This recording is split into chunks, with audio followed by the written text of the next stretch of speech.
இந்த காணொளியில நம்ம வந்து தடுப்பூசி சம்பந்தமான ஒரு சில சந்தேகங்கள், ஒரு சில விஷயங்கள பத்தின தகவல்கள தான் நம்ம தெரிஞ்சுக்க போறோம். So in this video is about, it will give some information, it will give answers to some frequently asked questions, that may arise in practice while we are going to inoculate ourselves with first dose, particularly with special reference to Sputnik V vaccine. So இந்த காணொளி ஏற்கனவே தடுப்பூசி போட்டவர்களுக்கு மிகப்பெரிய அளவில் எந்த அளவுக்கு information வந்து complement and supplement பண்ணணும்னு தெரியல. However, for those who are yet to put their first dose, around some 55 to 63% of Indian population is yet to put the first dose. ஒரு 55 முதல் 63% இந்தியன் பாப்புலேஷனில் இன்னும் அவங்க வந்து ஃபர்ஸ்ட் டோஸே போடல. இதை நான் எதை பேஸ் பண்ணி சொல்கிறேன்னா, இது வந்து பிஐபி வெப்சைட்லேருந்து எடுத்த information. Press Information Bureau is, official information arm of the central government. So as on 6th September 2021, என்ன சொல்றாங்க பாருங்க. Around ஒரு 13.9 crore have been administered second dose. Right? And around ஒரு 50 crore people have been administered first dose. So the total population who are administered first dose comes to around 37-38%. So remaining people in எடுக்கல. And experts என்ன சொல்றாங்கன்னா, to break the chain we need at least 60% of the people to have been administered both the doses. ரெண்டு டோஸுமே எடுத்து 14 நாட்கள் ஆகணும். அவங்கள தான் நம்ம வேக்சினேட்டட் அப்படின்னே சொல்லுவோம். அந்த குரூப்ல 60% மக்கள் தொகை வரணும். ஸோ இப்போதைக்கு 2 dose எடுத்தவங்களோட entire population comes to around 11 to 13% தான். 11 to 13% தான் இந்தியன் மக்கள் தொகையில் தடுப்பூசி போட்டிருக்காங்க. Proper vaccination, they have completed a vaccination schedule. Right? So first question, is vaccination compulsory? பல்வேறு இடங்களில் பல்வேறு விதமான அடக்குமுறைகள், கம்பல்ஷன்லாம் நிறைய இடத்துல இருக்கிறத பார்க்குறோம். First question, is it mandatory? மத்திய அரசு தன்னுடைய இணையதளத்தில் என்ன சொல்லியிருக்காங்க பாருங்க. Vaccination for COVID-19 is voluntary. However, it is advisable to receive the complete schedule. Why? To protect oneself against corona and also to limit the spread of this disease to the close contacts who are family members, friends, relatives, co-workers. சரி, in case ஒருத்தருக்கு வேக்சினேஷன்னால ஏதாவது severity ஏற்பட்டால், hospitalisation தேவை ஏற்பட்டால், அரசாங்கம் அவர்களை ஒரு தனியார் மருத்துவமனையிலையோ இல்லை தலைச்சிறந்த மருத்துவமனைகளையோ அவர்களுக்கு ட்ரீட்மெண்ட் கொடுக்குமா அப்படின்னா, அந்த கேள்விக்கு பதில் என்ன? இல்லை அவர்களுக்கு ஏதாவது இன்சூரன்ஸ் ஃபெசிலிட்டியோ இல்லைனா காம்பன்சேஷனோ கொடுக்குமா அப்படின்னா, அதுக்கு மத்திய அரசுடைய பதில் என்ன அப்படின்னா, COVID vaccines, they are licensed after due deliberations and consideration of safety data by Drug Controller General of India. And vaccination of COVID-19 is voluntary. There is no provision of financial assistance or there is no provision of compensation for adverse events following COVID-19 vaccine, if any. However, severe and serious adverse events following immunization cases, those patients may be reported to and treated at government hospital or facilities. இதே ஒரு சில நாடுகளில் இதை எப்படி பண்ணுவாங்க அப்படின்னா, அரசாங்கம் வந்து அந்த தடுப்பூசி தயாரிக்கும் நிறுவனங்களுக்கு இண்டம்னிட்டி, ஃப்ரீடம் கொடுத்துருவாங்க. நீ வந்து ஒரு ரிசர்ச்சை வந்து நீங்கள் கேரி அவுட் பண்ணுங்க, மக்களுக்கு ஏதாவது பாதிப்பு ஏற்பட்டால் அவர்களை நான் டேக் கேர் பண்ணிக்கிறேன் அப்படின்னு சொல்லி. நம்முடைய அரசாங்கத்தில் அதில் ஒரு குறை இருப்பதாக நான் பார்க்குறேன். அது ஏன்னு தெரியல, மேபி இது சரி பண்ணியிருக்கலாம். ஸோ அந்த மாதிரி இடங்களில் அதிகமான மக்கள் வாலண்டரியாக வந்து ஈஸியாக வேக்சின் போடுவாங்க அந்த மாதிரி நாடுகளில். ஏன்னா அரசாங்கம் பொறுப்பு இருக்குது இல்லையா. there is some kind of accountability and that will also be accompanied with some kind of transparency. So இங்கே அப்படி இல்லை. Anyhow, know that the vaccination is not mandatory. However, it is required to secure our dear ones from the disease. And இதில் ஒரு சில பேர் வந்து இதை எடுக்கக்கூடாதுன்னு advisory இருக்குது. For example, those who have coagulation etcetera. So இந்த இதில் நம்ம அதை பற்றி டீட்டெயிலாக பார்க்க மாட்டோம். So this is one information. So and எவ்வளோ பேர் போட்டிருக்காங்கிற தகவல் இதில் இருக்குது. அண்ட் இதில் மெயினாக வேக்சினேஷன் ட்ரைவ் அதிகப்படுத்த காரணம் என்னன்னா, during the second wave it was found out that the elderly population who were vaccinated already, say in the period of March, April. அதுல பாதிக்கப்பட்டவர்கள் மிக மிக குறைவுன்னு கண்டுபிடிச்சிருக்காங்க. ஸோ பெரும்பாலானோர் அந்த ஏஜ் குரூப்ல, அடல்ட் ஏஜ் குரூப்ல இருக்கிறவங்க செகண்ட் வேவ்ல அஃபெக்ட் ஆகல, வேக்சினேஷன் போட்டவங்க. ஸோ அப்படியே அவங்களுக்கு கோமார்பிடிட்டி கண்டிஷனே இருந்தாலும், இன்னும் பிற வியாதிகளே இருந்தாலும், நுரையீரலை கொரோனா வந்தப்போ தாக்கல அப்படின்னு மருத்துவர்கள் சில இன்னும் ஆராய்ச்சியில கண்டுபிடிக்கிறாங்க. அந்த தகவலின் அடிப்படையில் இப்போ வேக்சினேஷனை அதிகப்படுத்துறாங்க. அண்ட் எப்படி நம்ம வந்து வேக்சின் போடுறதுக்கு ரெஜிஸ்டர் பண்ணலாம்னா, self registration dot CoWIN dot G O V dot in இதில் போனால் ஈஸியாக இது எல்லாமே ஃப்ரெண்ட்லியாக தான் இருக்குது. போய் ரெஜிஸ்டர் பண்ணி ஃபர்ஸ்ட் டோஸ் ஸ்கெடியூல் போட்டு போயிடலாம். ஃப்ரீயும் இருக்குது, பெய்டும் இருக்குது. நம்ம ஸ்கெடியூலை நம்மளே டிசைட் பண்ணிக்கலாம். ஒரு குறிப்பிட்ட டைமில் போடணுங்கிற கம்பல்ஷன் கிடையாது. ஒரு இன்டர்வல் கொடுத்துட்றாங்க, 8 to 10, 10 to 12. ஸோ இந்த 8 to 10ல் எப்போ வேணால் போயிட்டு நம்ம பண்ணிக்கலாம். இப்போ ஒரு சில தகவல்களை நான் பகிர்ந்துக்கிறேன். இப்போ வேக்சின் போட போகும்போது, ஃபர்ஸ்ட் டோஸ் போட போகும்போது 2 ஃபார்ம் கொடுப்பாங்க. They will give 2 forms. One form is self-declaration form for COVID vaccination.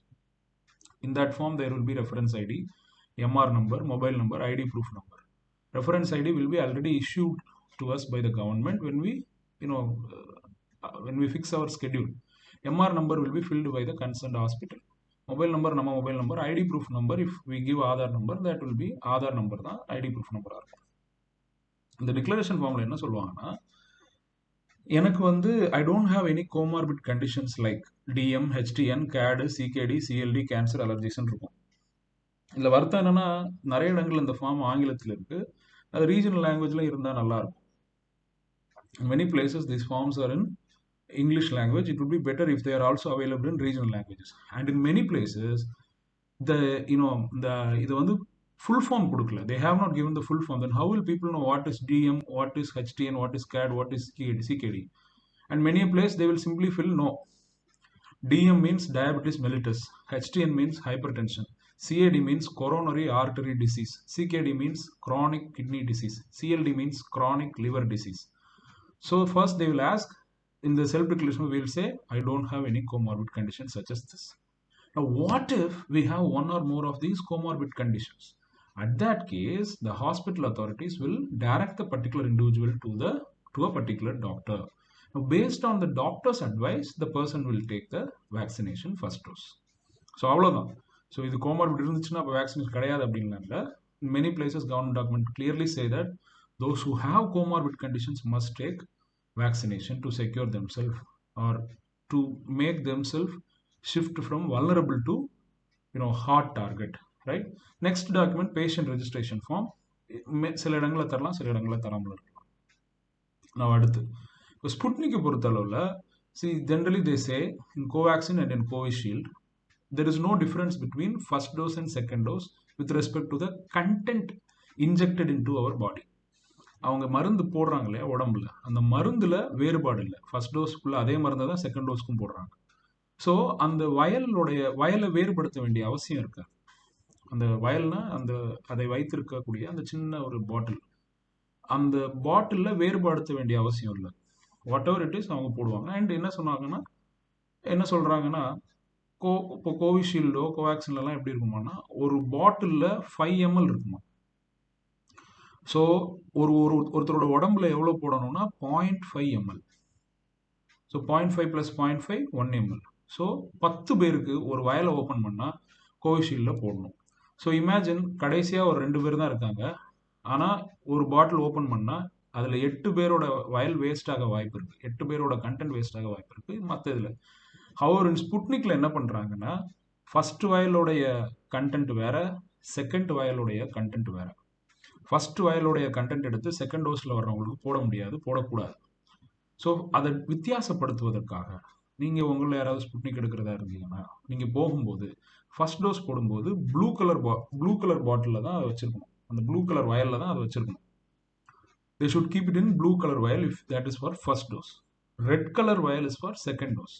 And why that differentiation? See, they say in Sputnik, in the first dose, it contains lot of antibodies. எதிர்ப்பு சக்தியை தூண்டுகிற பொருட்கள் முதல் டோஸ்ல அதிகமா இருக்குன்னு சொல்றாங்க. சரியா? So அதே திரும்பவும் போடக்கூடாது. So that is the differentiation between the two vials with respect to Sputnik vaccine. Now, with respect to gap for second dose in Sputnik vaccine, say ஒருத்தர் வந்து 1ஆம் தேதி வேக்சின் போடுறாரு அப்படின்னா, ஃபர்ஸ்ட் டோஸ் போடுறாரு அப்படின்னா, 2வது நாள்ல இருந்து 21 நாட்களுக்கு பிறகு அந்த 21 நாள் முடிஞ்ச உடனே வந்து அடுத்த செகண்ட் டோஸ் போட்டுக்கலாம்.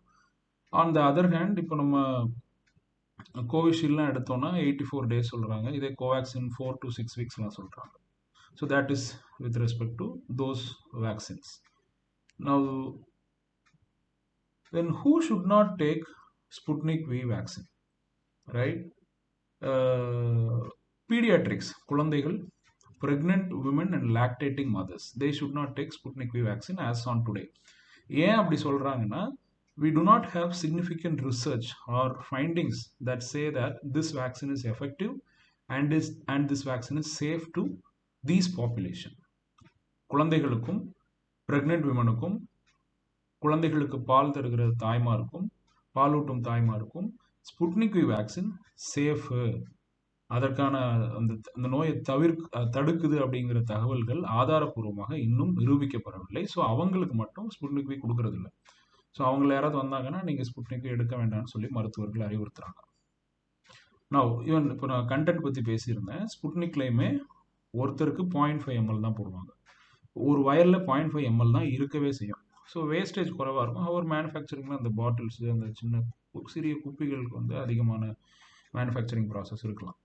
ஹவர் அந்த ஒரு கண்டென்ட்டுக்கு வந்து 1145 ரூபா சென்னையில் ஒரு சில இடங்களில் அதுக்கான பில்லு எல்லாமே தராங்க. செகண்ட் டோஸுக்கும் 1145 ரூபா. ஸோ மொத்தம் 2000 சில்லற ரூபா வரும். So totally it will be around some 2000 something rupees. So this is about. So who should not take vax Sputnik அப்படிங்கிறத பார்த்துட்டோம். Next let us see what one may experience after the first dose and how to handle that. First dose முடிஞ்ச உடனே என்ன ஏற்பட வாய்ப்பு இருக்கு? உடற்சோர்வு ஏற்பட வாய்ப்பு இருக்கு, தலைவலி ஏற்பட வாய்ப்பு இருக்கு. சிவியரா எந்த பிரச்சனையும் வருவதாக அஃபீஷியல் வெப்சைட்ல போடல, ரைட்? அப்புறம் அந்த ஊசி போட்ட இடத்துல கைவலி இருக்கும் அப்படின்னு சொல்றாங்க. ஆனா மருத்துவர்கள் என்ன சொல்றாங்கன்னா, கைவலி அந்த ஊசி போட்ட இடத்துல வலி வந்தால் கையை வைத்து தடவுவதையோ, they're saying don't touch that particular place where dose has been injected. Then don't apply ice bags. Don't give some massage using hot water. They are saying that சுடு தண்ணி வச்சு ஒத்தடம் கொடுக்காதீங்க, ஐஸ் பேக் வைக்காதீங்க, அதுவே சரியாகிடும். அந்த இடத்துல வந்தாதான் அந்த மருந்தினுடைய தன்மை பரவ ஆரம்பிக்குதுன்னு அர்த்தம் அப்படி சொல்றாங்க. ஓகே, எது செய்யக்கூடாது? சரி, இப்போ ஒரு ஆணோ பெண்ணோ வேக்சின் போடுறாங்க, ஃபர்ஸ்ட் டோஸ் போடுறாங்கன்னா அடுத்த 21 நாட்களுக்கு ஆல்கஹாலும் ஸ்மோக்கிங்கும் பண்ணக்கூடாது. அண்ட் கணவன் மனைவியாக இருக்கிறவங்க, பர்டிகுலராக பெண்கள், அடுத்த 21 நாட்களுக்கு அன்ப்ரொடெக்டட் செக்ஷுவல் இன்டர்கோர்ஸ் வைத்துக்கொள்ளக்கூடாது, பாதுகாப்பற்ற உடல் உறவு வைத்துக்கொள்ளக்கூடாதுன்னு சொல்கிறாங்க. அப்புறம் ஃபர்ஸ்ட் டோஸ் போட்டு 5 நிமிடத்திற்குள்ளாக கோவின், அரசாங்கத்தினுடைய கோவின் பிளாட்ஃபார்ம்ல இருந்து நமக்கு மெசேஜ் வந்துடும், நீங்கள் இந்த மாதிரி ஃபர்ஸ்ட் டோஸ் எடுத்துக்கிட்டீங்க அண்ட் செகண்ட் டோஸ் வந்து இந்த டைமுக்குள்ளே வாங்க அப்படிங்கிற மாதிரி ஒரு மெசேஜ் வந்துடும். அதே மருத்துவமனையில் நமக்கு ஒரு ப்ரொவிஷனல் சர்டிஃபிகேட்டும் தந்துடுவாங்க, provisional certificate for COVID-19 vaccination first dose. So அதுவும் தந்துடுவாங்க. அதுலேயுமே அடுத்த நிலுவை தேதி எல்லாத்தையும் மென்ஷன் பண்ணி தருவாங்க. ஒரு சில மருத்துவமனைகளில் அப்சர்வேஷன் ரூம் வச்சுருப்பாங்க. அப்படின்னா ஃபர்ஸ்ட் டோஸ் போட்ட உடனே எல்லாரையும் அப்சர்வேஷன் ரூமில் ஃபிசிக்கல் டிஸ்டன்சிங் நார்ம் வச்சு உட்கார வச்சுருப்பாங்க. In observation room after the first dose, people will be kept with following of due adherence to physical distancing norms. What will happen in the observation room? In the observation room, the medical staff will come, check the SpO2 level, oxygen level, heartbeat, and they will also check the pressure, blood pressure எப்படி இருக்குன்னு பார்ப்பாங்க. So as to assist accordingly to some persons who may show some severities after the first dose. அப்படி எதுவும் நடந்த மாதிரி தெரியல, பெரிய அளவில் ரிப்போர்ட் ஆன மாதிரியும் தெரியல. However report ஆயிருக்கலாம். ஸோ இதுதான் நான் சொன்னேன் இல்லையா, dose schedule for Covaxin and Covishield. கோவிஷீல்டுக்கு வந்து 12 to 16 weeks, முதல்ல 4 வாரம் வச்சுருந்தாங்க, 4 to 8 weeks, அப்புறம் 12 to 16 weeks எக்ஸ்டெண்ட் பண்ணாங்க. Covaxin can be taken 4 to 6 weeks. So இதுதான் முக்கியமான தகவல்கள். இது with reference to Sputnik vaccine we saw.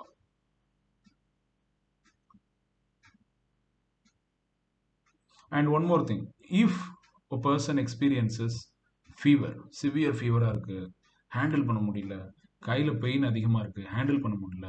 Say if a person has severe fever and if the pain in the hand becomes unbearable, at that case, medical staff and doctors are saying take Dolo 650 and also paracetamol 500 mg. That is they are saying. So அந்த மாதிரி சுச்சுவேஷனில் Dolo 650 paracetamol 500 mg எடுங்க அப்படின்னு சொல்கிறாங்க. இந்த காணொலியை இதோட நான் முடிச்சுக்கிறேன். இது உங்களுக்கு மிகவும் பயனுள்ளதாக இருந்திருக்கும்னு நினைக்கிறேன். I will end the video with this. I will share the link for the frequently asked questions and link for the you know whatever information I have taken from government websites for your perusal. நீங்கள் அதை examine பண்ணுறதுக்கு, நீங்கள் self analysis பண்ணுறதுக்கு அந்த details உங்களுக்கு நான் share பண்ணுறேன். With this we come to the end. If you get some information out of here, that will be I will feel happy. I hope some information is relevant, at least for those who have not yet visited hospitals for first dose. And one more thing, இப்போ ஒருத்தருக்கு வந்து வீட்டுக்கு போன பிறகு ஏதோ doubt சந்தேகம் ஏற்படுது இல்லை கொஞ்சம் சிவியராக ஃபீவர் வருதுன்னா அவங்க எப்படி கன்சர்ன்ட் ஹாஸ்பிட்டலில் அணுகலாம்னா அந்த ஹாஸ்பிட்டலோட ஃபோன் நம்பர்லாம் ஆன்லைனில் இருக்கும். அவங்கள ஃபோன் பண்ணி they can request to connect with particular doctor and they can be admitted. So இது ஒரு ப்ரொவிஷன் இருக்கு. So take decision for your health and if you think you should vaccinate, please take. Let us win vaccination. And one more thing, பொதுவாகவே ஒரு பிரச்சனை இருக்குது அப்படின்னா அந்த பிரச்சனைக்கான சொல்யூஷன் சேஃப்டி பெர்ஸ்பெக்டிவ்ல, ஹெல்த் அண்ட் சேஃப்டி பெர்ஸ்பெக்டிவ்ல என்ன சொல்லுவாங்கன்னா, there are 5 way we could counter these problems, right? Coronavirus, etc. First and effective method is elimination of the problem. Second one is substitution. Third one is engineering control. Fourth one is administrative measures. Fifth one is personal protective equipment. இதில் அந்த personal protective equipment இருக்குல்ல, இதுதான் least effective. எல்லாராலையும் சரியாக mask போட முடியாது, எல்லாராலையும் என்ன பண்ண முடியாது, சானிடைசரை ப்ராப்பராக போராட வர்ற இடங்கள்லையும் பயன்படுத்த முடியாது, எல்லாரோடும் கை குலுக்கிறதுக்கு முன்னால் சானிடைசர் யூஸ் பண்ண முடியாது. It is very difficult to follow PPE norms, right? Even in Chennai, they are saying that only 50% of the people adhere to wearing masks, and that too not in a proper manner. That is why right now the campaign is mask yourself in a right way. Okay, so what is elimination? Elimination can be done through COVID-19 vaccination. I think in a population 60% will be definitely be eligible to take vaccines, and they can take vaccine and break the chain. Substitution method, admin control, and engineering control, so PPE methods, so least effective. They will help addressing the problem, but they will not eliminate the challenge of COVID-19 virus. This they teach in classes like advanced industrial training, advanced industrial health and safety training, etc. So these are some information I thought I will share. With this we come to the end of this video. If you find this video helpful, you may share it to your friends, family members and colleagues. If you have any doubts, you can raise it in the comment section. I will address them reasonably.